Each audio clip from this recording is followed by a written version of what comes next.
नमस्कार। East Africa और खासकर हॉर्न ऑफ अफ्रीका में आजकल बहुत कुछ चल रहा है। हाँ, एक तरह का जियोपॉलिटिकल तूफान आया हुआ है, कह सकते हैं। और इस तूफान के केंद्र में है एक देश, सोमालिया। ईमानदारी से कहूं तो पिछले कुछ हफ्तों में जितनी हलचल वहां हुई है उसे देखकर मेरा तो सिर चकरा गया है। बिल्कुल। एक तरफ दुनिया की बड़ी बड़ी शक्तियां उसे अपनी बिसात का मोहरा बना रही हैं, तो दूसरी तरफ वो दशकों के संघर्ष के बाद खुद अपने पैरों पर खड़ा होने की कोशिश कर रहा है। आज हम इसी विरोधाभास को समझने की कोशिश करेंगे।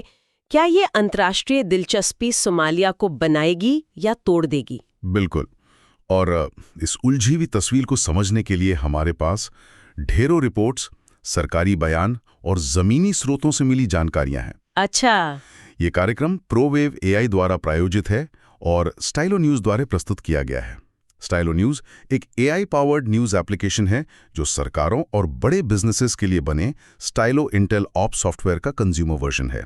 इसका मतलब है कि हमारे श्रोताओं को वही शक्तिशाली टूल मिलता है जो दुनिया के बड़े डिसीजन मेकर्स इस्तेमाल करते हैं। जी। तो चलिए इस पहेली को सुलझाना शुरू करते हैं। सबसे पहला सवाल तो यही है, ये अचानक से सोमालिया में इतनी दिलचस्पी क्यों बढ़ गई है? अमेरिका, तुर्की, मिस्र, यहाँ तक कि इजराइल, हाँ, सब के सब वहाँ अपनी मौजूदगी बढ़ा रहे हैं।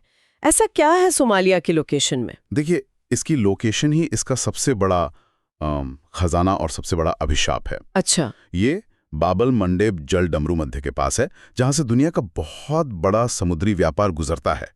जो भी इस इलाके को कंट्रोल करता है वो ग्लोबल ट्रेड की नब्ज पर हाथ रखता है। और इसी होड़ में सबसे पहले बात करते हैं तुर्की की। उन्होंने हाल ही में मोगादिशु में अपने F-16 फाइटर जेट्स तैनात किए हैं। F-16? ये तो बहुत सीरियस हार्डवेयर है।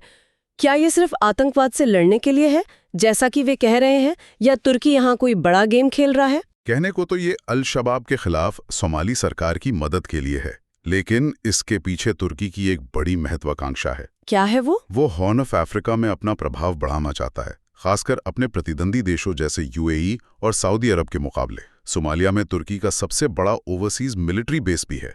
अच्छा। तो ये F-16 जेट्स सिर्फ अल शबाब के लिए नहीं बल्कि पूरे रीजन के लिए एक पावर सिग्नल हैं। और इस खेल में अमेरिका भी पीछे नहीं है। वो भी तो केन्या में सोमालिया बॉर्डर के पास अपने एयरबेस पर भारी निवेश कर रहा है। हाँ, अमेरिका केन्या के मांडा बे एयरबेस को अपग्रेड करने के लिए $70 मिलियन खर्च कर रहा है। $70 मिलियन? सुनने में तो बहुत लगता है, लेकिन इस तरह के सैन्य अड्डे के लिए ये कितना बड़ा निवेश है?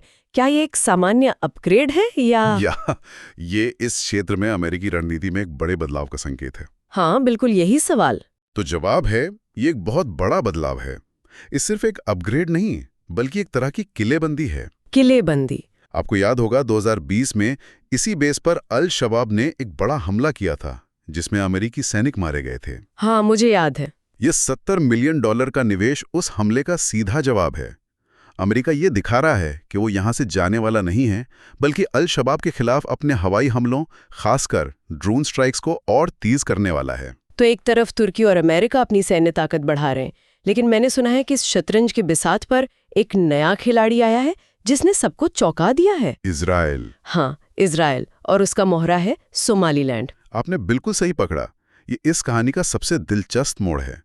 2025 के अंत में इजराइल ने सोमालीलैंड को एक तरफा मान्यता दे दी। सोमालीलैंड जो 1991 से खुद को सोमालिया से आजाद मानता है, लेकिन जिसे दुनिया में किसी ने मान्यता नहीं दी थी। किसी ने नहीं दी थी। और अब इजराइल के साथ एक बड़े ट्रेड एग्रीमेंट की बात चल रही है। इस कदम से तो पूरे रीजन में खलबली मच गई होगी। खलबली से भी ज्यादा, सोमालिया ने इसे अपनी संप्रभुता पर हमला बताया है।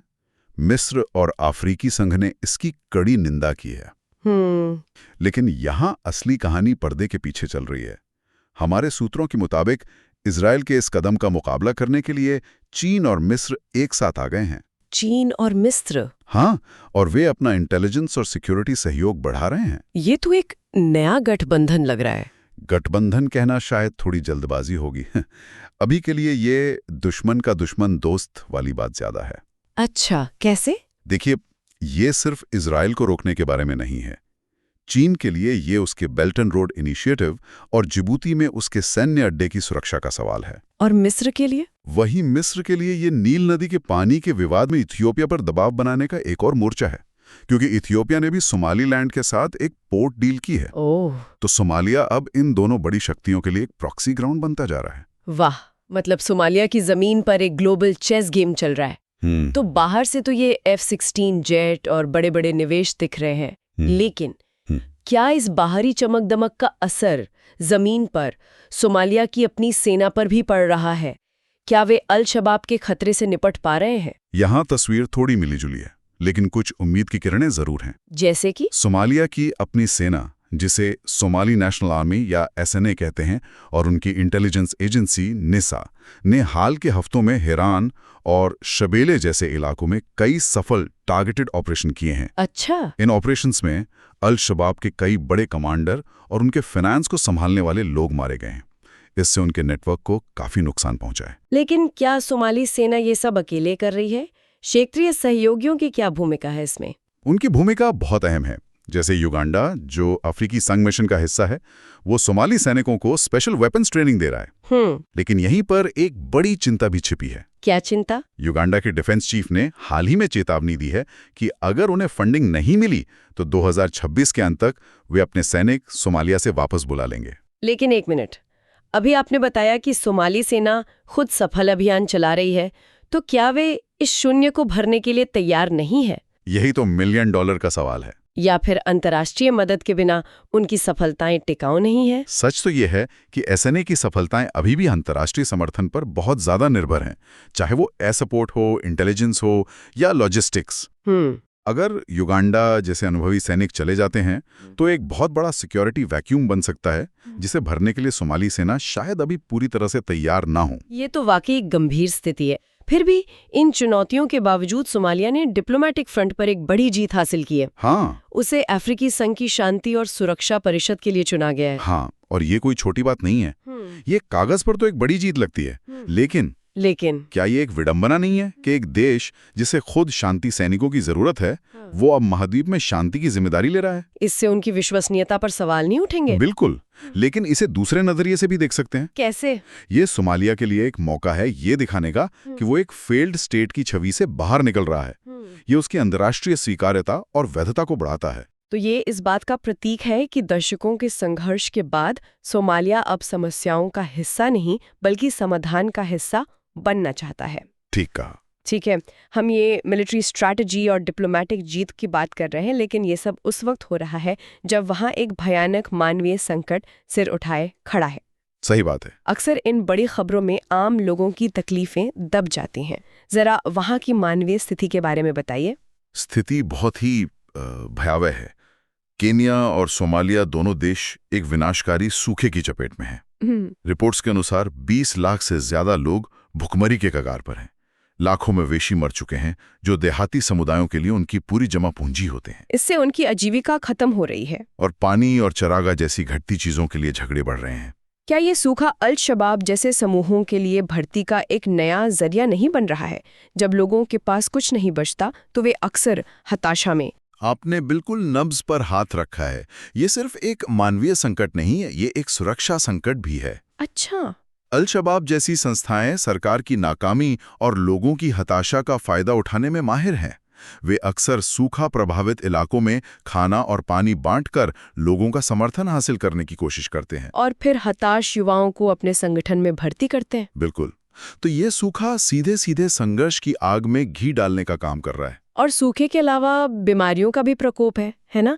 मैंने काला आजार के बारे में पढ़ा था। हाँ, केन्या के उत्तर पूर्वी इलाकों में जो सोमालिया से सटा हुआ है, काला आजार नाम की एक जानलेवा बीमारी फैल रही है। ये क्या है? ये एक पैरासाइट से होने वाली बीमारी है जिसे सैंड फ्लाई फैलाती है। चिंता की बात यह है कि 2025 में इसके मामले दुगने से भी ज्यादा हो गए। दुगने से ज्यादा? जी। एक्सपर्ट्स का मानना है कि क्लाइमेट चेंज की वजह से तापमान बढ़ रहा है, जिससे ये सैंड फ्लाई उन इलाकों में भी पहुंच रही हैं जहां वे पहले नहीं थीं। ये क्लासिक उदाहरण है कि कैसे क्लाइमेट चेंज सबसे गरीब और सबसे कमजोर लोगों को सबसे ज्यादा प्रभावित करता है। सही बात है। इस पूरी निराशाजनक तस्वीर में क्या कोई उम्मीद की किरण भी है? एक छोटी सी है।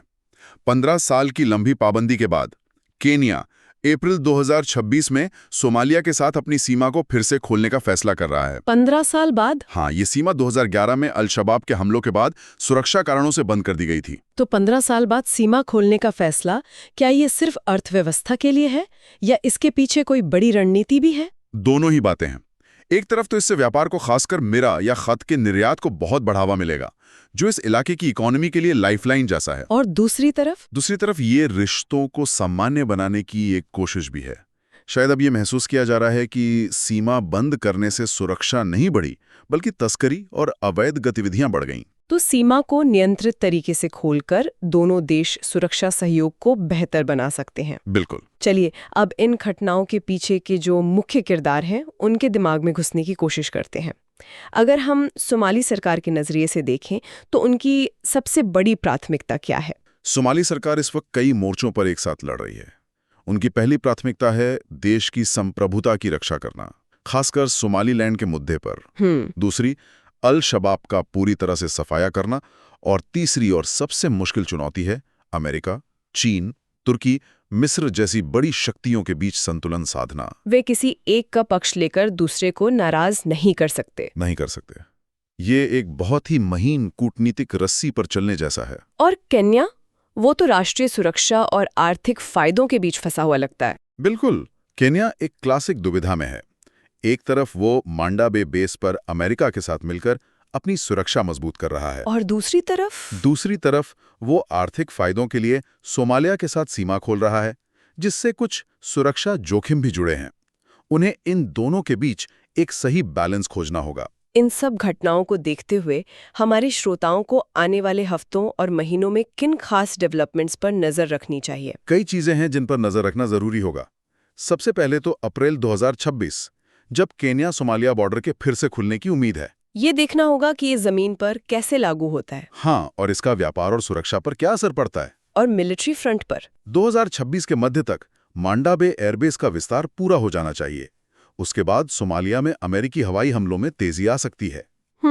और साल के अंत तक युगांडा के सैनिकों के भविष्य पर फैसला हो जाएगा। अगर वे फंडिंग की कमी के कारण वाकई वापस चले जाते हैं तो ये सोमालिया की सुरक्षा के लिए एक बहुत बड़ा झटका होगा। और अल-शबाब इसका फायदा उठाने की पूरी कोशिश करेगा। और डिप्लोमेटिक मोर्चे पर क्या सोमालीलैंड इजराइल डील आगे बढ़ेगी? इस पर सबकी नजरें रहेंगी। अगर सोमालीलैंड और इजराइल अपने व्यापार समझौते को अंतिम रूप देते हैं तो यह देखना होगा कि सोमालिया, मिस्र, चीन और अफ्रीकी संघ इस पर क्या प्रतिक्रिया देते हैं। ये क्षेत्र में तनाव को और भी ज्यादा बढ़ा सकता है। और इन सब के बीच सोमाली सेना और उसके अंतर्राष्ट्रीय सहयोगियों के अल-शबाब के खिलाफ ऑपरेशन तो पूरे साल चलते ही रहेंगे। तो कुल मिलाकर अगर मैं आज की चर्चा को समेटूं तो सोमालिया अपनी स्ट्रेटेजिक लोकेशन, लाल सागर और अदन की खाड़ी से नज़दीकी, दुनिया की बड़ी शक्तियों के बीच बढ़ती होड़ और अपनी गंभीर आंतरिक सुरक्षा और मानवीय चुनौतियों के कारण ग्लोबल स्टेज पर एक हॉटस्पॉट बन गया है। एक ऐसा देश जो एक ही समय पर बन भी रहा है और टूट भी रहा है। और ये गहरी और बारीक जानकारी स्टाइलो न्यूज़ ऐप के जरिए ही संभव हो पाई है। श्रोता भी सैकड़ों पारंपरिक समाचार स्रोतों और एक्स, जिसे पहले ट्विटर कहते थे, से अपनी पसंद के अनुसार इंटेलिजेंस स्टाइल की जानकारी पाने के लिए स्टाइलो न्यूज़ ऐप डाउनलोड कर सकते हैं। हम श्रोताओं को www.stylonews.com पर जाकर स्टाइलो न्यूज़ की सदस्यता लेने के लिए प्रोत्साहित करते हैं, जहां वे मांग पर AI पावर्ड न्यूज़ ब्रीफ्स पा सकते हैं। आज हमें सुनने के लिए आपका बहुत बहुत धन्यवाद। हम भविष्य के कार्यक्रमों के लिए विषयों पर आपके सुझावों का हमेशा स्वागत करते हैं। और हाँ, अपने पसंदीदा सोशल मीडिया प्लेटफॉर्म पर स्टाइलो न्यूज़ को फॉलो करना ना भूलें। मिलते हैं अगली बार।